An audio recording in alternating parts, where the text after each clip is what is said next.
What's up, everyone? Welcome to Level Up Guitar. I'm Kalen, and today we're talking about triads.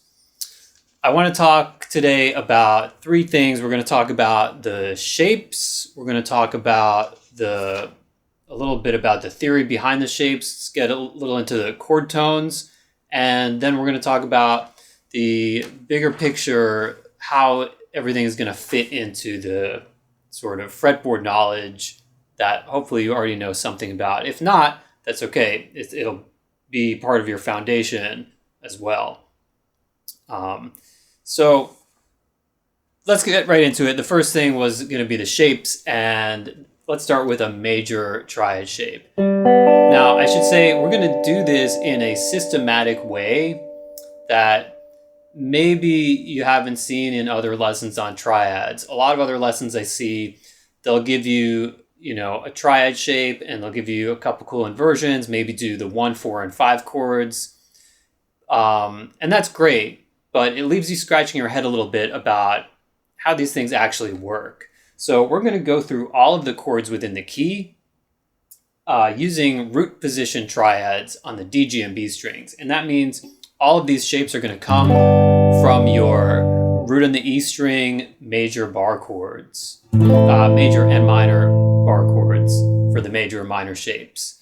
So that means if you know your bar chords, you're going to be able to relate to where these shapes are coming from in a certain way. They're just taking the D, G, and B strings from those shapes and playing them separate from the rest of the bar chord. Same thing with the minor. If you know your minor bar chord, then you can see that these three notes are contained within that bar chord, and it gives you a little bit of a reference point.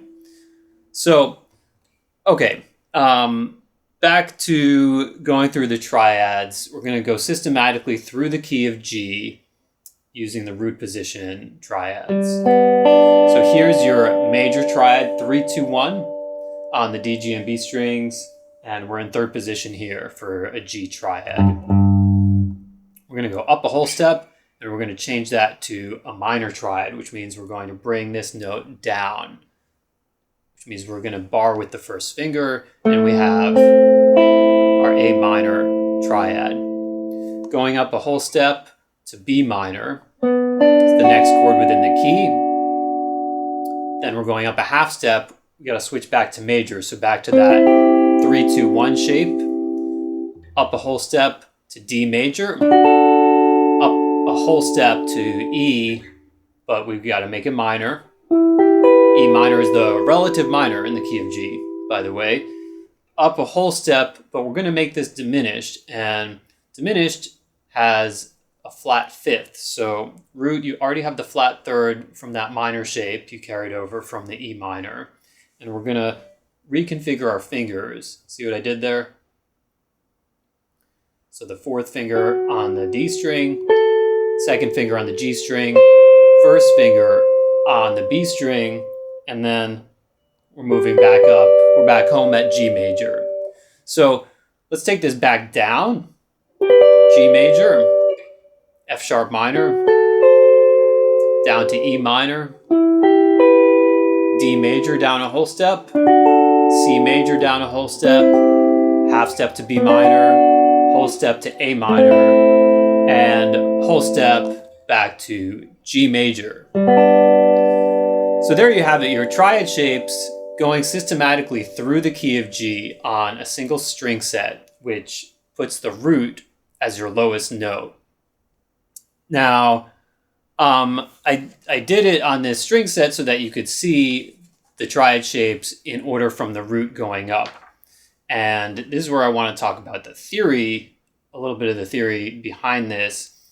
So when I talk about your root third and fifth, we're talking about chord tones there. We're talking about that's from a major chord. Okay, a major chord is always spelled root third and fifth. We won't get into like how it relates to the scale. That'll be maybe for a different lesson. But root third fifth is major. Root flat third fifth is minor. So you can see that we're just moving the one note down a half step to make it minor.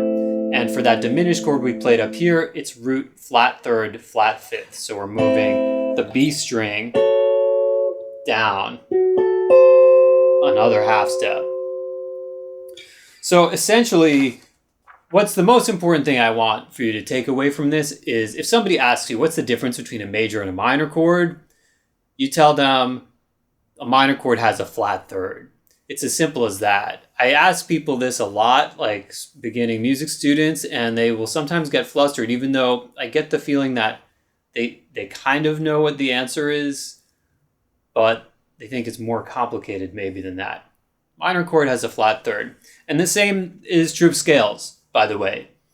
All major type scales, that includes your regular major Ionian, your Mixolydian, all major type scales have natural third, whereas all minor type scales have a flat third. So in case you didn't know that about scales, that's important. The last thing I said we would talk about is the bigger picture, how it fits into your fretboard knowledge. And what these shapes will allow you to do is to land or resolve when you're improvising. You're going to be able to land on the right notes, in other words, rather than kind of fishing around, not being sure where you want your phrase to end. And it makes your phrasing sound conclusive. And it's a difference really between noodling around and sounding like you actually really know what you're doing. So let's take an example now. We're going to use this little beat that I made, and I just want to play a few common phrases showing how we're going to resolve to those notes. First phrase, we're going to start on the B string with the first finger. Very simple.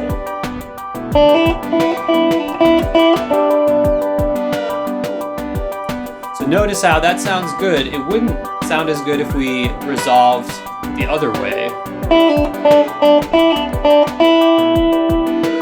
Not as conclusive. Right? These notes, they are extensions and you can use them in your phrase and you can resolve to them, but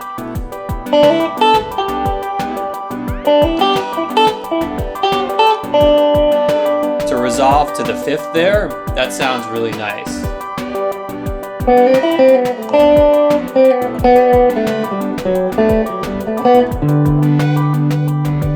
Resolving again to the fifth. The root. The third.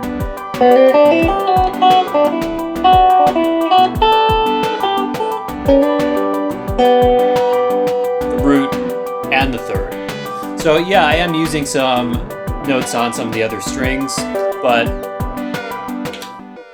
another thing that I should say is with these triad shapes, the high E string is going to be the same note as the D string if you're talking about just the major and minor chords. So root, third, fifth. If you just bar that first finger, you've got the root on top. Same thing with the minor chords. So if you know your scales and you're improvising around the scales, you not only now have these three notes, but you have this one too. But for today, I think I've gotten my points across. Hopefully, you learned the shapes, or you solidified your knowledge of the shapes and how they work in a key center. Talked a little bit about theory, and we talked about the bigger picture in terms of how you can use it, over the fretboard when you're improvising. So if you have any questions, put them in the comments, and I hope you like and subscribe for more tips, tricks, and secrets from Level Up Guitar.